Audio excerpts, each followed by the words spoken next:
Welcome to Author Skill Set Wednesday with an awesome quote from Louis L'Amour, great Western writer. Start writing, let me throw this up for you. Start writing no matter what. The water does not flow until the tap is turned on. I love that because that's so true in my life. Until I turn on the tap, until I get started, not a lot happens. There's this blank page, cursor blinking. Yeah, there's lots of simple solutions to that. We're going to cover some of that today, and I hope that will help you in your journey. So my name is Christopher D. Armani. Welcome, and great to have you along today. It is my purpose, my passion to empower aspiring Christian nonfiction writers to share their trauma to triumph journey using a complete, detailed roadmap for writing success so they can make the impact they know they were born to make. And you can't make that impact until you write your book. That's a simple reality. And so many of us, and I was guilty of this for a really long time, I was caught up in the pursuit of perfectionism to the extent that it paralyzed me. Pursuit of perfectionism will kill your creativity faster than anything else. So abandon the idea that your sentences must be perfect. At any point, they won't be perfect no matter how much you try. So that does not mean don't try and make things better.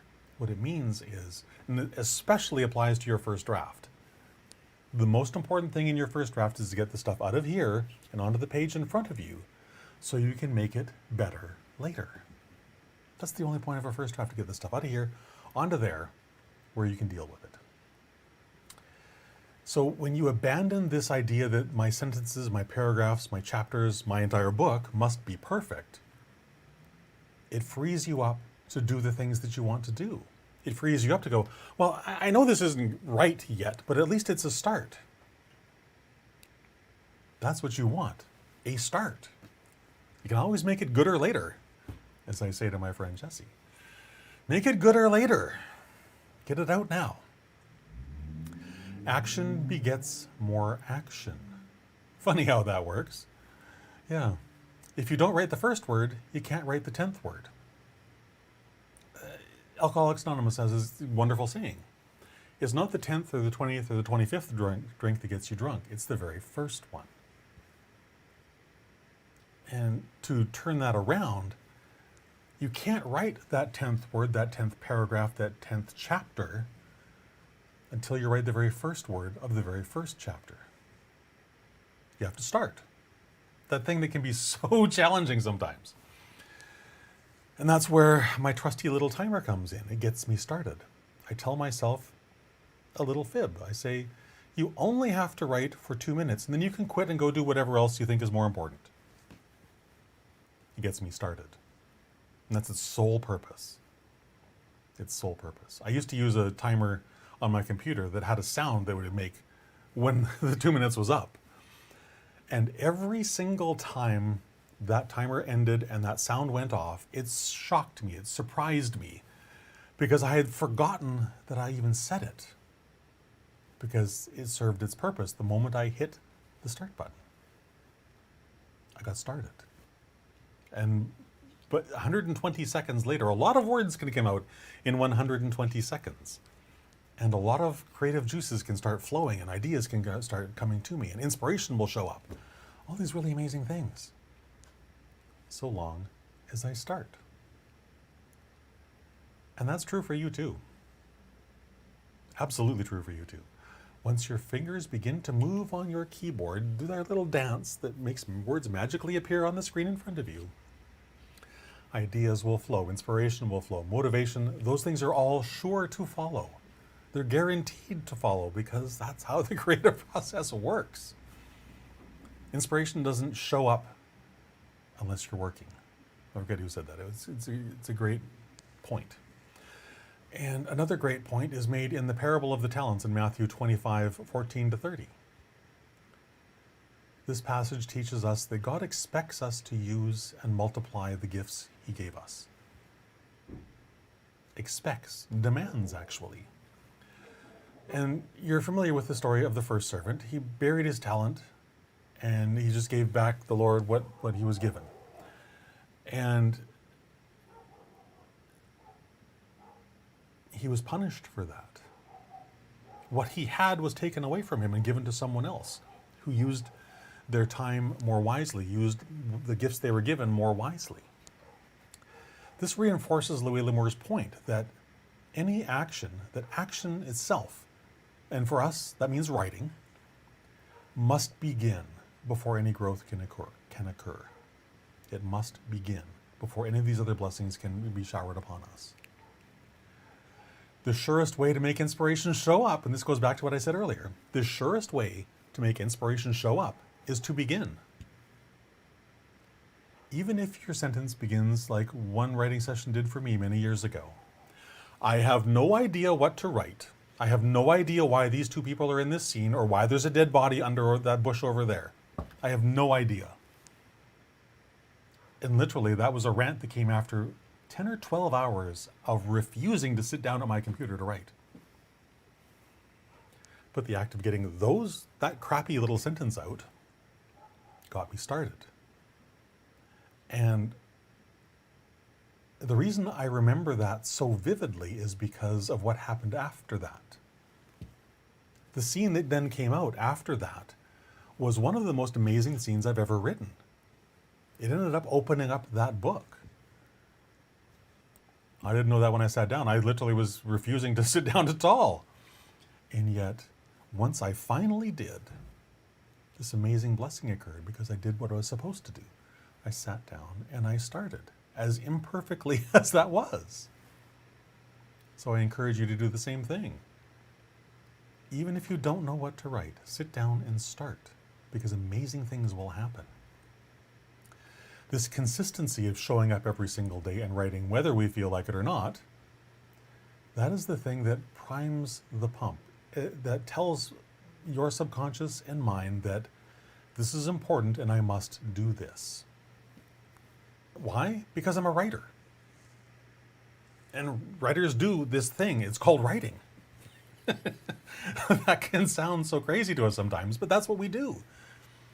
If you're like me, writing is the thing you love doing most, and yet at the same time you have those days where you fight against the thing you actually want to sit down and do most. It's crazy.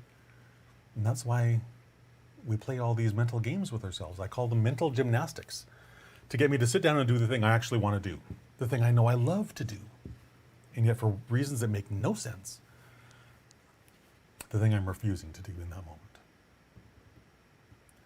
So use a variety of tools to get you started. I've already talked about my little writing timer, my 2-minute dollar store sand timer. That has proven over time to be the most effective tool I have. It may not be for you, but try it, see if it works. We've all heard about the explosion of ChatGPT and AI in general. And there's a lot of people who have a lot of opinions about writers using ChatGPT or other tools like it.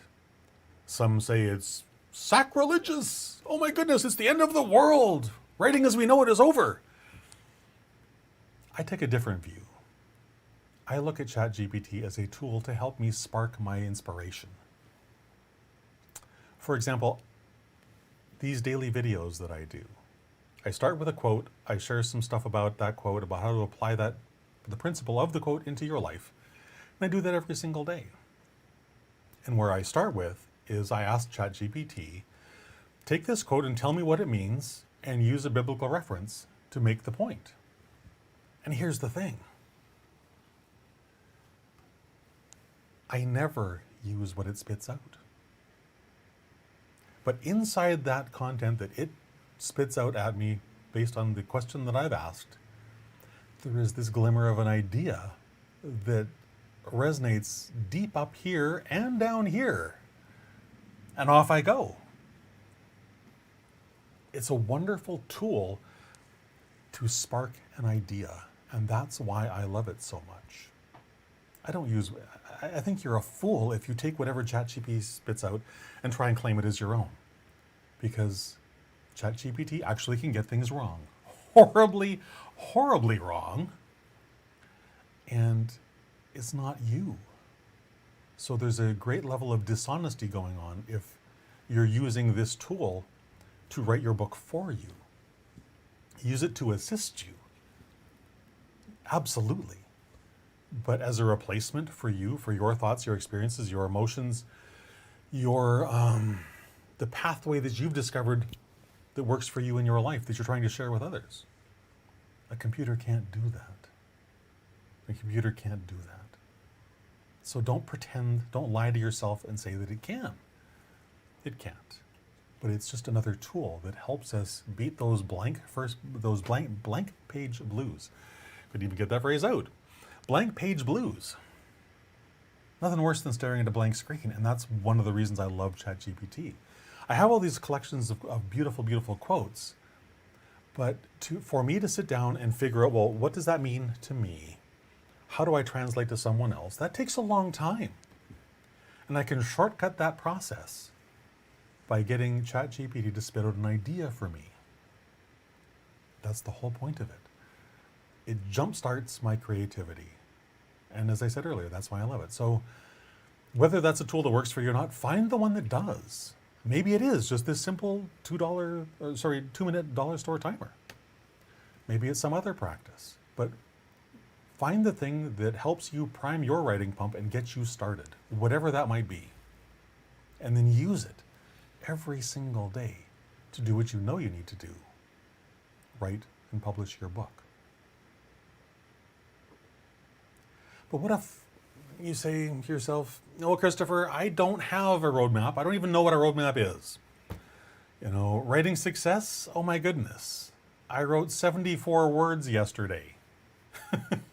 And I don't say that to denigrate those 74 words. I say that because, let me share a brief story. Many years ago, I forget who it was. I think it was Jeff Goins. He said, just write 500 words a day and your book is inevitable. Words to that effect. All I saw was 500 words in a day? That's insane. I can't do that. Turns out that was nothing more than a negative, self-defeating belief. If you're having a similar thought, I would suggest, perhaps, just perhaps, that's a self-defeating thought on your part as well. Because you can write 500 words per day, even if you have to start writing 74 today. This is a skill. You get better as you do more of it. So do more of it. Write more today, write more tomorrow. Keep upping the ante of what your target word count is until you hit 500, until you hit 1,000, until you hit 5,000, whatever the goal is that you're looking for. Because it is possible. When I first started, I thought 250 words a day was massive. And for me at the time it was. And yet there have been times in my life, NaNoWriMo 2017 if my memory serves, I wrote 106,000 words and change in 29 days. And it was awesome. And it was fun. And it was exciting. But I wasn't able to write 5, 6, 7, 8,000 words in a day until I had done years and years of practice to get to that point where I had the focus, the commitment, the passion, the drive to do it. So whatever your writing speed is right now, start small. Start wherever you are. Because wherever you are right now is absolutely perfect. Whatever word count you can write in an hour today, that is enough to figure out your manuscript math number, which is one of the beautiful, beautiful things.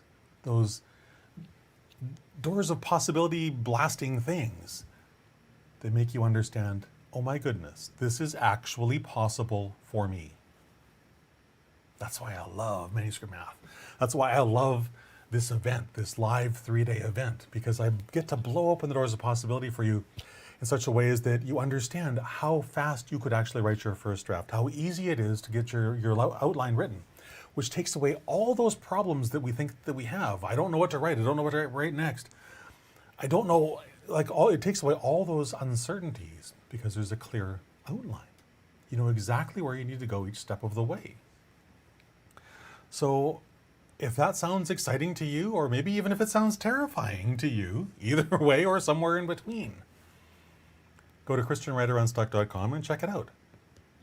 Ask God in prayer. Go to God in prayer and find out, is this the right thing for me to do right now? And if it's not, come back tomorrow. We'll share some more stuff. You'll learn a few more things that'll help you on your journey. But if it is the right thing for you, and you get to that clear yes, grab your ticket. Show up on October 19th.